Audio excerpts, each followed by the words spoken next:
Every year, UK students make the transition from their hometowns to their new college campus. But some students have a very different transition to make when they go from fighting a war to earning an education.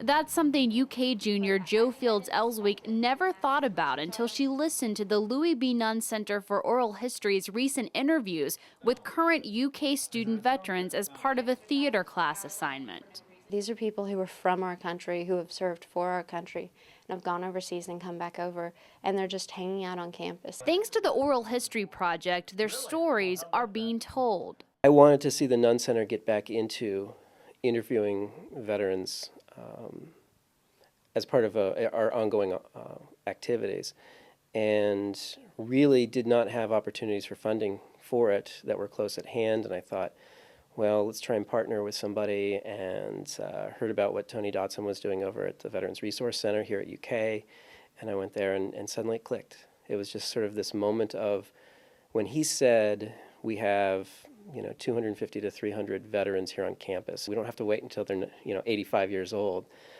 to document their stories. Even better, we're able to document this transition into higher ed, and that's something new. They are the most compelling and intriguing interviews that I've ever listened to in my entire life. Farrell and his history and staging class should know.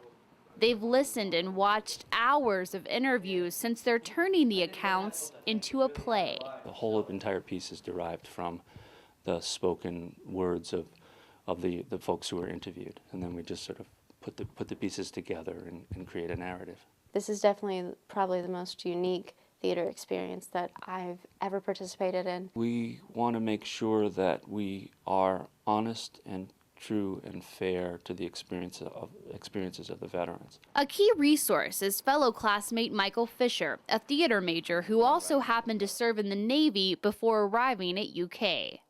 Anytime they even made any kind of remark about, like, this is military or that military, or they wanted to know what experiences may be like or whatever, they always looked to me. His non-veteran classmates who are portraying actual veterans who attend UK find the task challenging. This production in particular is so much more personal. This isn't like a fictional character that I can make up, that I can develop motives for, that I can analyze and make my own. Like, this is a real person. I served 7 years in the Army Reserves. And I need to be as honest to her character as I can, and I need to understand her as a person. And so I actually had to meet up with her in person and just talk to her to try and understand her. I think the thing that I walked away from most was I was going, wow, like, I was completely wrong. Like, she and I are a lot more alike, and just talking to her, I was able to make connections. We're hoping with this play to kind of bridge that gap between the communities and get people to understand each other and understand the experiences of the veterans. It's really neat to learn about other people. I think that is probably one of the most important things about college, is meeting new people and hearing their sides of the story. A story that is still going on today. The issue of what we're covering right now is still very much debated, so we didn't want to get into politics at all. This wasn't about politics.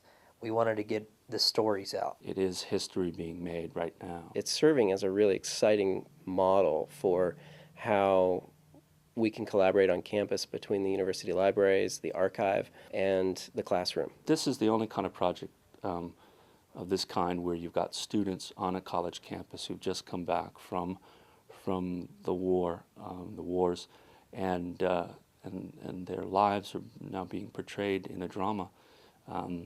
Just never happened before. I'm hoping that it's something that will break new ground, and hopefully we can kind of share it with the rest of the academy across the country and perhaps even across the world. But for now, these students are focused on only one thing. This really isn't about our class at all. I hope more than anything they'll walk away appreciating what these veterans have done.